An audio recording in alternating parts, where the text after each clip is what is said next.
Yo, what's up guys? The OCG Metagame. If you haven't seen the most recent deck lists from past weekend, so November 2015 post BOSH, their format over there is some serious bullcrap. All the links are in the video description to the Yu-Gi-Oh! Organization website, so feel free to check out all the lists. But we knew from previous weeks, videos, decks and so on, that pretty much performages and pals were dominating the scene. An example, these were the numbers for September 2015, the video I made back then.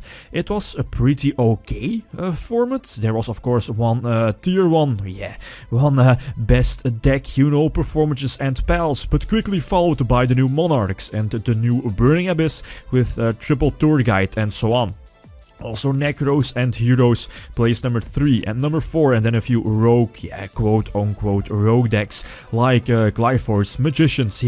The Pendulum Magicians are considered roguish, with the Magic Spectres, Infernoids and so on. But now, wait for it, BOSH, Breakers of Shadow, has been released over there, so cards like Solemn Notice, Ariadne, the new Performer Pal, Monkeyboard and Guiturtle are also out, same with Clash of Dracorivals, and the game over there experiences a huge metagame shift. From the most recent lists, these are the current 2015 November statistics for all the available deck lists.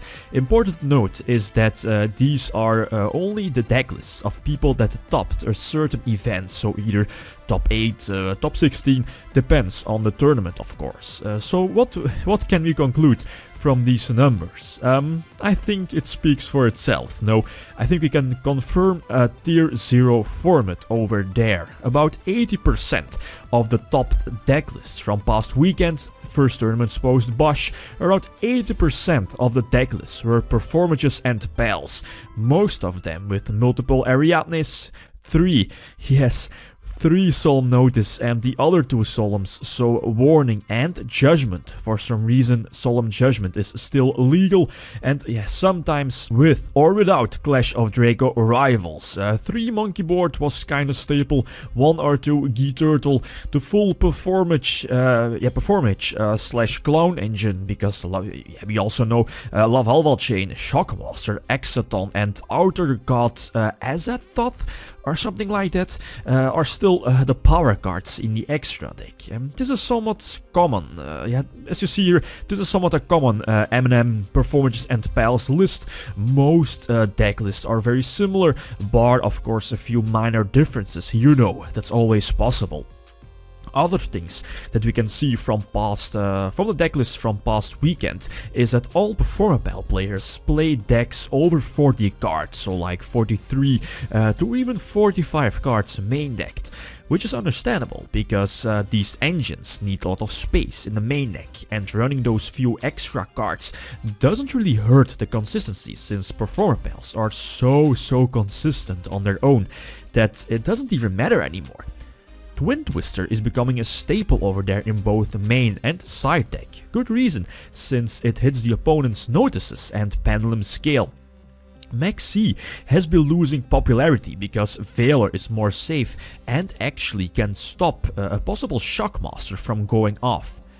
Bulb into Naturia Beast is also quite popular as a main deckable floodgate against the opponent's pendulum deck. Same with Rafflesia. Rafflesia has been power creeped. Solemn Notice is clearly better in pretty much every scenario, so this kind of deck is definitely frightening if we get its full power over here in a TCG. You know, Wizard slash Sorcerer is still not confirmed yet for the TCG, same with Nyarla and Azathoth, the Elder God, I believe. But for the rest, I think most of the deck will be playable here in the TCG when we get a BOSH, bar of course the TCG differences between the OCG list. Same with Wizard, it's going to be very strange if we don't get Wizard here in the TCG. That would definitely be a very strange move on Konami's Konami's part. And then second place, yes, there are still other decks here in the format, in the OCG format. Second place we have Burning Abyss, sitting at about 11% for a good reason. Look at this deck list, the power level is over 9000.